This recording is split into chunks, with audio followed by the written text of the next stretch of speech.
আসসালামু আলাইকুম সবাইকে আরো একটি নিউ ব্লগে স্বাগতম। বহুদিন পরে ব্লগ করার জন্য চলে আসলাম। আজকের এই যাত্রা একটু দুর্গম অঞ্চলে, যেখানে সচরাচর মোটরসাইকেল চলে না। আমাদের গুমতি থেকে বান্দরছড়া 7 নম্বর হয়ে তারপর আরও গহীনে বামাগুমতি, পাহাড় পর্বত, উঁচা নিচু জায়গা শুরু। আস্তে আস্তে আমরা গভীর থেকে গভীরে প্রবেশ করতেছি। আজকের ব্লগটা অনেক সুন্দর হবে, দেখতে থাকুন। হিডেন সৌন্দর্য গুমতি এলাকার, বিশেষ করে যে এলাকার চিত্র আজকে দেখাবো, এই চিত্র আপনারা কখনো আগে দেখেন নাই। গরু টরু ছড়ায়, পাতা ভাঙ্গা দিছে।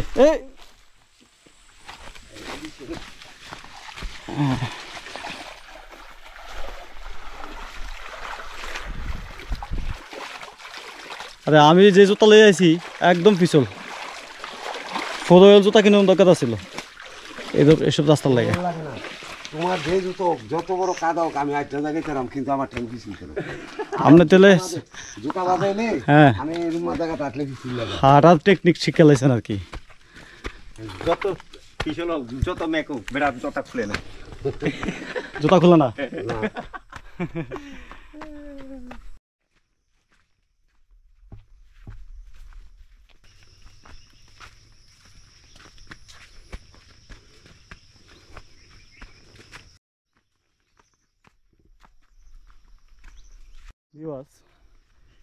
উঠতে উঠতে অনেক উপরে উঠে গেলাম।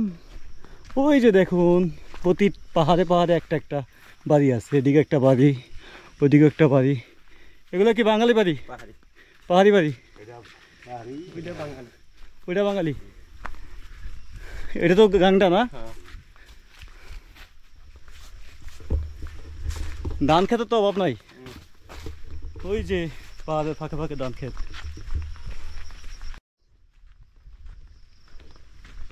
সবচেয়ে উঁচু পাহাড় দেখা যাচ্ছে এটাই এখান থেকে। আর নিচে ধান্য জমি। বাগান কাদিরা, হ্যাঁ কোন স্বাদ? জালিয়াপাড়ার স্বাদ। বিশাল বড় বাগান। দর্শক, ঠিক পাহাড়ের মাঝখানে ধান ক্ষেত। এটা আমাদের এদিকেই সম্ভব, অন্য কোথাও এই দৃশ্য দেখা যাবে না। মানে কোনো ধরনের পানির ব্যবস্থা নাই, কিন্তু পানি কিন্তু আছে। এই যে এদিকেও পাহাড়, এদিকেও পাহাড়, আর হাতের বামে হচ্ছে এটা দিকে গেলেই একদম নিচের দিকে হলো নদী, মানে আমাদের গুমতি গাং। আর এখানে কি সুন্দর ধান ক্ষেত হচ্ছে। আসলে পাহাড়ের পাদদেশ থেকে মানে যে পানিটা আস্তে আস্তে নেমে আসে, সেই পানিটা দিয়েই এখানে ধান করা হয়েছে। খুব সুন্দর টেকনোলজি। আমরা আস্তে আস্তে গুমতি গাঙ্গের উপরিভাগে চলে আসছি। এটা হচ্ছে গুমতি গাঙ্গের উপরিভাগ। আমাদের এদিকে বিশেষ করে গুমতি বাজারের সাথে বা গুলগুরিয়ার সাথে যে গাঙ্গের সাথে আমরা পরিচিত, সেই গাঙ্গের উপরিভাগ হচ্ছে এইটা। পানি কেমন কাকু? কম না, হাঁটুর নিচে পানি।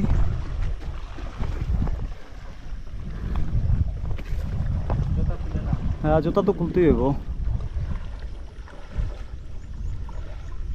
অপরূপ সৌন্দর্য, আকাশের সাথে পাহাড়ের যে মিতালি, সাথে এই গাঙ্গের পানির যে বৈচিত্র্য রূপ, এটা এখানে না আসলে বোঝা যাবে না। আমি আজকে প্রথম এই দিকে আসলাম। গোকুলমণির ওদিকে গেছি, কাঁচকাপাড়ার ওদিকে গেছি, কিন্তু বামাগুমতির ওদিকে আমার যাওয়া হয় নাই কখনো। আজকে এখানে আসলাম।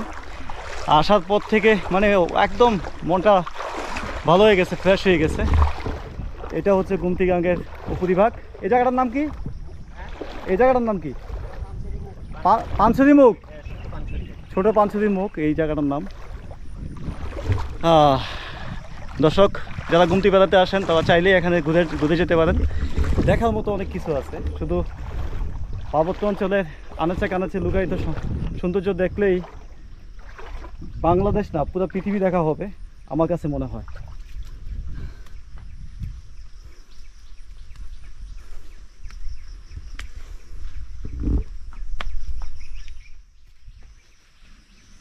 অসাধারণ অসাধারণ সৌন্দর্য।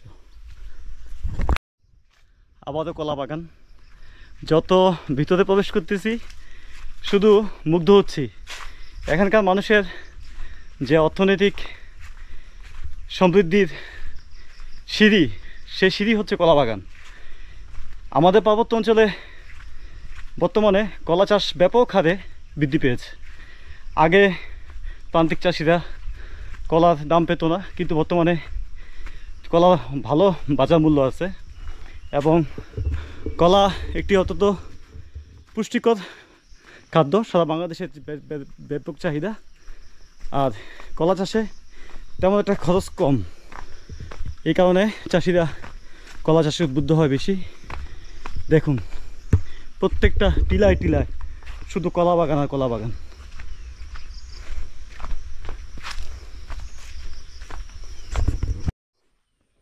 অনেকটা পথ পাহাড় পাড়ি দেওয়ার পরে এখানে একটু সমতলে দেখা পেলাম। এই যে ধান জমি, খুব সুন্দর পাহাড়ের কুল ঘেঁষে এই ধরনের ধান্য জমির চেহারা শুধুমাত্র আমাদের পার্বত্য খাগড়াছড়ির এই অঞ্চলে দেখা পাওয়া যায়।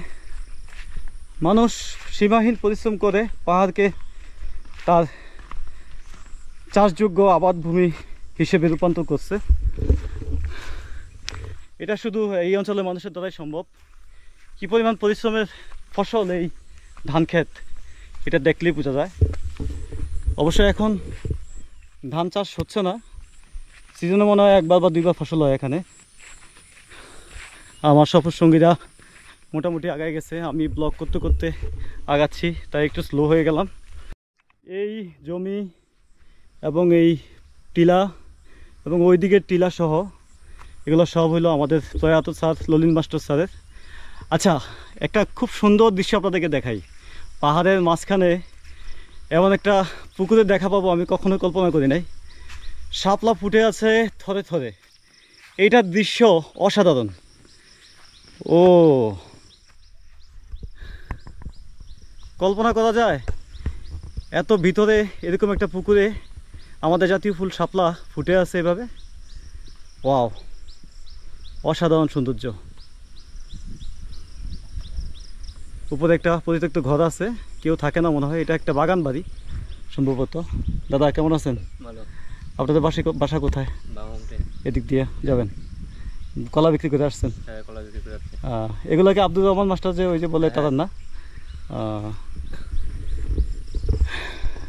দর্শক দেখতেছেন শাপলা ফুলের সৌন্দর্য অসম্ভব সুন্দর। পাহাড়ের সাথে মেঘের মিতালি, আকাশে পাখি উঠতেছে, চতুর্দিকে পাখির কিচিরমিচির আর বাতাসের সঞ্চর শব্দ।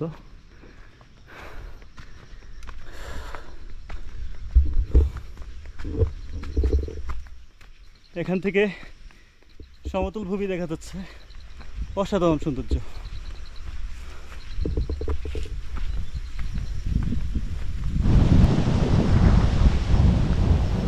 অনেকটা পথ পাড়ি দেওয়ার পরে ওই যে দেখুন এই রাস্তাটা পুরোটাই হেঁটে আসলাম, সমান জায়গাটা আর দেখা যাচ্ছে না এখান থেকে। এখানে একটা আমাদের ত্রিপুরা সম্প্রদায়ের বাড়ি, এখানে ছাগল বাঁধা আছে। ওই যে দেখা যাচ্ছে ওইটা হচ্ছে ইন্ডিয়ার সীমানা। যেতটুকু পাহাড়, পাহাড়ের নিচ পর্যন্ত ইন্ডিয়া সীমানা, আর নিচে বাংলাদেশ, উপরে পাহাড়, উপরে হলো ইন্ডিয়া। এটা একটা পাহাড়ি বাড়ি, কুলাতে ডালাতে মরিচ শুকাইতে দিচ্ছে, এগুলা পাহাড়ি মরিচ। গাভীর দুধ খাচ্ছে বাছুর, দৃশ্য অন্যরকম। সোলার ফিটিং করা আছে পাহাড়ি ঘরে, 20 ওয়াটের প্যানেল। এখানে উন্নত জীবনযাত্রা দেখা পাওয়া মুশকিল, দেখে নিন আমাদের এখানকার ত্রিপুরা সম্প্রদায়ের বাড়িঘর। মাচার সামনে দেওয়া আছে, এখানে বসে দিনে রাতে সকালবেলা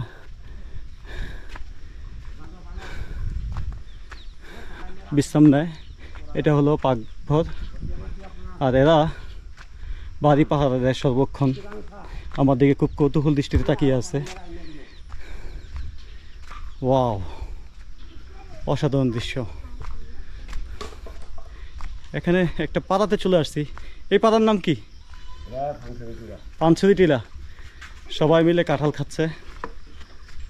এই তোমরা ভালো আছো? হ্যাঁ হ্যাঁ, দৌড় দিয়ে লাইছে কেন? গান করুন তো কই? হ্যাঁ, ভালো আছে নি? কাঁঠাল খাচ্ছে। এখন কাঁঠালের সিজন। গুমতি বাজারে 15 টাকা, 20 টাকা, 25 টাকা দামে কাঁঠাল বিক্রি হচ্ছে। কেউ বিক্রি করতে পারতেছে, কেউ বিক্রি করতে পারতেছে না। তবে এই আমার উপজাতি সম্প্রদায়ের শিশুরা কাঁঠাল খাচ্ছে খুব মজা করে। এক পাহাড়ি মা তার বাচ্চা হাত ধুয়ে দিচ্ছে। হ্যাঁ, কেরানির বেহাই মানে এটা আমনের বেআইন। দেখছেন এই অবস্থা, তাহলে তো আত্মীয় বাড়িটাই বসছি। হ্যাঁ, এখানে একটা মাচা আছে, মাচাতে বসলাম। অসাধারণ অনুভূতি। আমার যে ক্লান্তি ছিল, ক্লান্তি মিটে গেছে এখানে আসার পরে। যে একটা বাতাস গায়ে আসতেছে, এটা বলার বাইরে। কাকা, জীবনে কতবার এখানে আসছেন? কতবার আসছেন এখানে? কয়েক হাজার বার। আমাদের কাকা এবং এই কাকা দুইজনে মানে এই অঞ্চলের পোকা বলতে পারেন। মানে সার্বক্ষণ এই অঞ্চলে ঘোরাফেরা করে, বিভিন্ন কাজে কর্মে, ব্যবসা বাণিজ্যের খাতিলে এখানে আসতে হয়। 10 বছর বয়স থেকে এই এলাকায় রানিং। 10 বছর বয়স থেকে এই এলাকায় রানিং। 54 বছর বয়স। আর আমার 35 ইয়ার্স বয়সের ভিতরে এই প্রথম আসলাম এই পানছড়ি টিলাতে। পানছড়ি টিলা না, এটা ক্যাচমেন্ট কি গুমতিতে পড়ছে? আমতলি ক্যাচমেন্ট। তাহলে আমতলি ইউনিয়নে এই জায়গাটা অবস্থিত। আর বাড়িটা দেখছেন কি পরিপাটি পরিচ্ছন্ন, সুন্দর না? অনেক সুন্দর। এটা হলো গরু ঘর, এটা হলো থাকার ঘর, আর এটা হচ্ছে পাকের ঘর, আর ওইটা হচ্ছে হাঁস মুরগির ঘর। ওইদিকে আরেকটা বাড়ি আছে। সবচেয়ে মজার ব্যাপার হলো এখানকার ত্রিপুরা সম্প্রদায়ের বাড়িঘরগুলা পাড়াভিত্তিক হয়ে থাকে। এখন অবশ্য মানুষ বাড়ার কারণে আলাদা আলাদা টিলাতে বাড়ি বানায়, কিন্তু আগে দেখা যেত গুচ্ছ গুচ্ছ গ্রাম থাকতো। মানে একটা পাড়াতে 20টা 30টা বাড়ি, 40টা বাড়ি পর্যন্ত থাকতো। 300 ফুট নিচে থেকে পানি আইনা খায়। 300 ফুট নিচের থেকে পানি আইনা এখানে তাদের জীবন। ওই এখানে ক্লিয়ার দেখা যাচ্ছে 300 ফুট নিচ। আপনি কল্পনা করতে পারেন? আমি যে ব্লগটা করতেছি, যে জায়গাটাতে আছি, এটা ভূপৃষ্ঠ থেকে কয়েক হাজার ফুট উপরে। আর এখান থেকে দেখা যাচ্ছে ওই যে একটা ছড়া, সেই ছড়া থেকে পানি আইনা এখানকার নিত্য নৈমিত্তিক জীবন ধারণ করে তারা। আর এটা হচ্ছে ঐতিহ্যবাহী দাবা। এই দাবা না খেলে এখানকার মানুষ সতেজ থাকে না। যারা বিভিন্ন রকমের ঐতিহ্যবাহী জিনিসে আকৃষ্ট হন তারা দেখতে পারেন এই দাবা খাচ্ছে আমার কথা কাকু। কাকু, এটার খাওয়ার ফিলিংসটা কেমন? ভালো, অনেক ভালো লাগে না? ক্লান্তি দূর করে দেয় না এক নিমেষে? এটার নিচে পানি দেওয়া আছে আর উপরে হাদা পাতা দেওয়া আছে, ঠিক না? তামাক। দর্শক, ওই দূরে পাহাড়ে কাজ করতেছে পাহাড়ি নারীরা। আর এখান থেকে একটা খুব সুন্দর দৃশ্য দেখাবো আপনাদেরকে। এগুলো সব বাংলা কলার ছবি। এখন দেখবেন প্রকৃতি কিভাবে আপনাদের সম্মুখে ওপেন হয়। এই যে দেখুন, মাশাআল্লাহ, পুরো সাজেকের মতো। হ্যাঁ, ওই যে দূরে জুমক্ষেত, বাড়িঘর দেখা যাচ্ছে।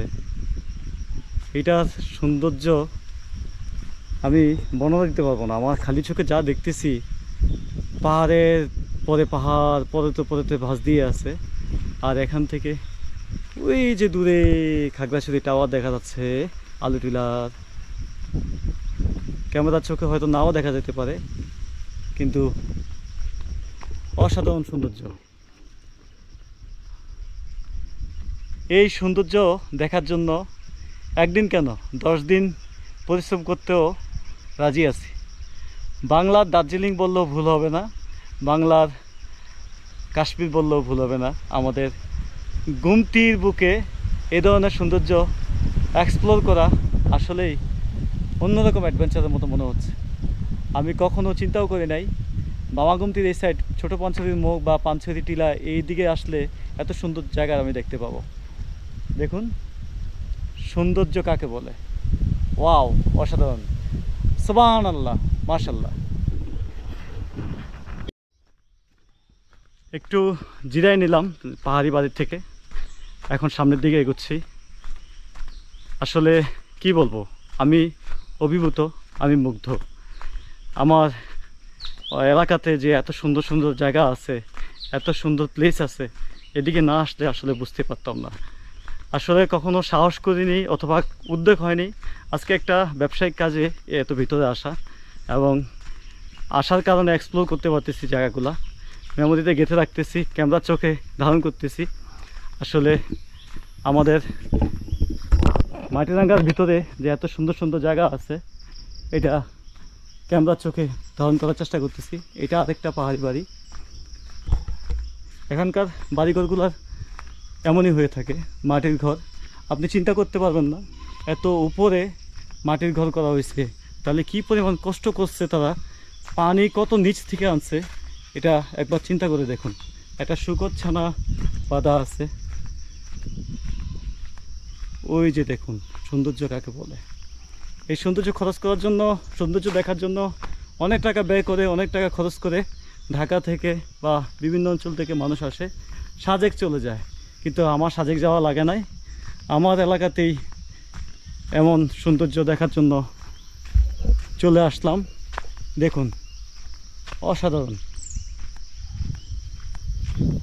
এখানে আরেকটা পাহাড়ি বাড়ি। এখানে মানুষ প্রচুর পরিমাণে ছাগল পালন করে, ছাগলের দাম পাওয়া যায় ভালো, এবং ছাগল খুব নির্ভেজাল পানি। কুচিটা দেখুন, ওয়াও।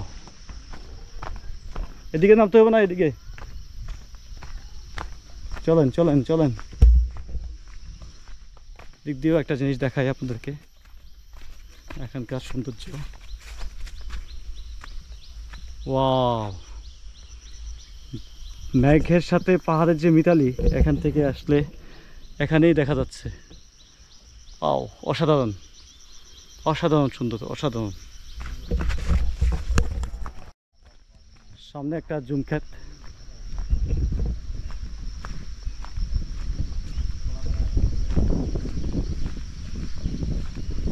কি পরিমাণ সুন্দর জায়গা চিন্তা করা যায়।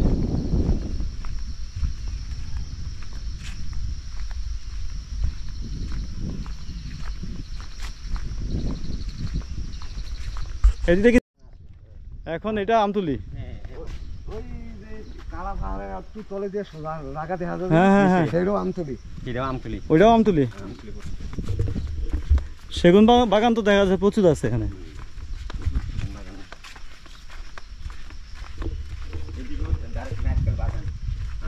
নারকেল বাগান কেমন লাগতেছে আপনারা হয়তো চিন্তা করতেছেন এত ভিতরে কি করতেছি। এত ভিতরে আসলে জায়গা এক্সপ্লোর করার জন্য আসছি, সময় সুযোগ হয় না, আজকে চলে আসলাম দেখার জন্য। এই যে দেখুন,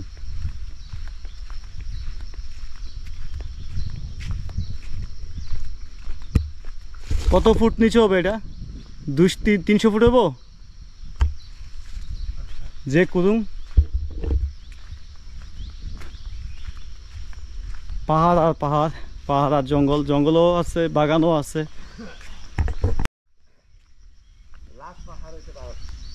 ওই যে টাওয়ার দেখা যাচ্ছে,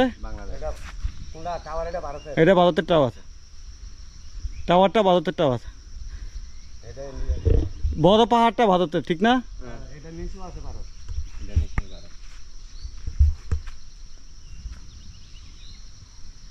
এই এটার নিচে দিয়া দেওয়া সাবরুম। সাবরুম। ওইখানে আন্দাজে নিয়ে প্রথম রাখছিল যেখানে সাবের খানাটা রাখছিল না কই যা এরপরে আন্দাজে খাওয়ান করছে দর্শক মজার চিত্র এখন দেখাবো আপনাদেরকে। কত ফুট? 1200 ফুট না 5 লাগে যে ও 1200 ফুট 5 পানির লেগা। হ্যাঁ ওরে আল্লাহ। ওই কানফিয়ানো কিটা বয়াতে ফাছিল ওই তিন হাত দিয়েছে না এই দিয়ে পানি ফেলে না তো নিচে এটাই তো গুমতি গাং না? এটা বামাগুমতি গুমতি গাঙের মুখ। এটা হচ্ছে বামাগুমতি শাখা ইয়া গুমতি শাখা বামাগুমতি গুমতির শাখা বাঙা গুমতি নাকি? এটাও গুমতি নদীর শাখা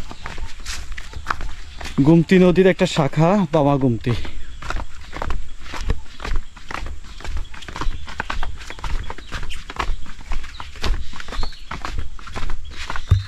একবার মানে রাস্তাটা খুব ইন্টারেস্টিং। মানে দিন মানে আর ওঠে না আইসির গেছিল এদিকে? ও আমার লোকে কেন আর ওঠে না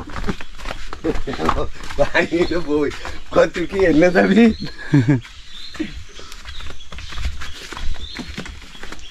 রোদ আসছিল হাই রোদ না, আজকে আমার লাগে একটু ভাগ্য ভালো হলো, রোদ নাই। হ্যাঁ সকালে কিন্তু রোদ উঠছিল, আমি ভাবছিলাম যে এই রোদটা থাকবো, যাক আল্লাহ রহম করছে, রোদ নাই, ছায়া, মেঘ আসলে আসুক না আসলে নাই, তবে এরকম থাকলে সাথে আইতে এসে যারা উঠলে বলবি না তোর ভাই টিলা তো উঠলে বল বল পড়বো, এটা অনেক বড় টিলা না।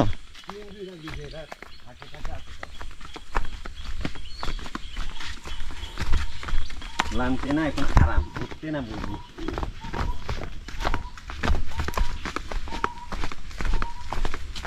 ওটার সময় জিরায় জিরায় উঠতে হবো। দর্শক নেমে যাচ্ছি পাহাড়ের ঢাল বেয়ে। দেখতেছিলেন কতটা উঁচা স্থানে ছিলাম আর কোথায় আসছি এবং কোথা থেকে কোথায় নামতেছি। কি তদন্ত করছিল? কয়লা কয়লা আচ্ছা আচ্ছা আচ্ছা গ্যাস ফিল্ড কয়লা।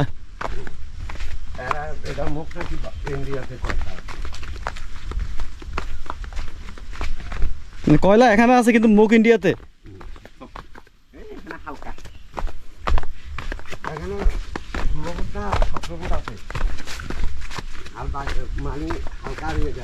বুঝছি। হ্যাঁ দেখতে দেখতে উপরে টিলাটা নেমে নিচে চলে আসলাম। এটা গুমতি গাঙের শাখা বামা গুমতি। আমরা যে গুমতি গাং দেখি, এবার যে গাং ফেনী নদীতে যায় মিশছে সেই গাঙের উপশাখা, উপশাখা না এটাই, মানে উপরের গাংটা হলো এটা। একটা কোনি জাল লয়ে দরকার ছিল। হ্যাঁ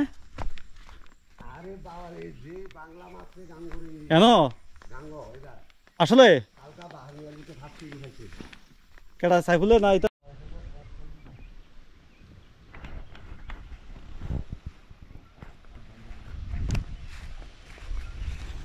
বিওয়াস, যে কাজে আসছিলাম সেই কাজ শেষ, সারাদিনের সফর শেষ দিকে, এখন বাড়ি যাওয়ার পালা। বামাগুমতি, পানছড়ি মুখ, পানছড়ি গান সব ঘোরা হয়ে গেছে। হ্যাঁ অপূর্ণ মহাজন পাড়া স্কুল না? অপূর্ণ মহাজন পাড়া স্কুল ওই যে সামনে। আর একটা পানের বরজ দেখাবো আপনাদেরকে। ওই যে দেখেন আমাদের পার্বত্য অঞ্চলে পান চাষ কিন্তু প্রচুর হয়। ওই যে দেখা যাচ্ছে পানের বরজ, এটা হলো বড় একটা পানের বরজ। ওই এদিকে এদিকে একটা পানের বরজ দেখা যাচ্ছে, ওই যে বিশাল বিশাল পানের বরজ। আমাদের পাহাড়ি মিষ্টি পান না ঝাল পান। যে কাজে এখানে আসছিলাম সেই কাজ শেষ, এখন বাসায় ফিরে যাওয়ার পালা। একটু গুড়ি গুড়ি বৃষ্টি হচ্ছে। আজকের দিনের সবচেয়ে মজার ব্যাপার হলো ওয়েদারটা নাতিশীতোষ্ণ, না শীত না গরম, মৃদুমন্দ বাতাস বইতেছে, প্লাস রোদ নাই। এখানকার পরিবেশটা একটু আপনাদেরকে দেখাই। ওয়াও, জাস্ট অসাম একটা ওয়েদার। আর পাহাড়ি উঁচু নিচু রাস্তা, এইটার সৌন্দর্যটা আসলে বলে প্রকাশ করার মতো না। এই যে বিশাল বড় একটা ফসলি জমির মাঠ, দুই পাহাড়ের পাদদেশে, আশেপাশে সেগুন বাগান, কলা বাগান।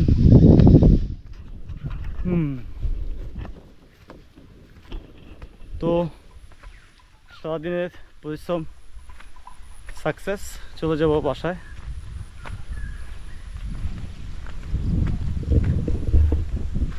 এই দাদা, ভালো নেই? ভালো আছেন? এটা বাড়ি আপনার না? জীবনজ্যোতি যায় তো আমার দোকানে যাইতো সবসময়। আরে তো বাট ফাট দুই একটা থেকে আরেকটা লয়। আর একটা লইছে? আর হুদা তুই জানিস হাতে কয় বেটি দেখছে? দাদা থাকে না? ও ইয়া জীবনজ্যোতি, ওই তুই না বলে সেগুন ফার্স্টটা বেচলি নে? সেগুন আমার জাফর না করলো।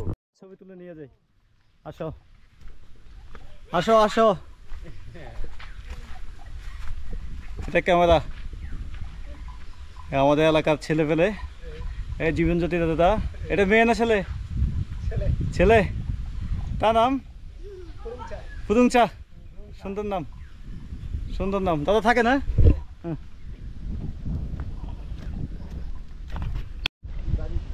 মাছ বড় বড় যে পুকুর, ওই বেশি দা আর কি এটা এটা তো খাত নাই তো না ওরে খাইছে পানি বেশি।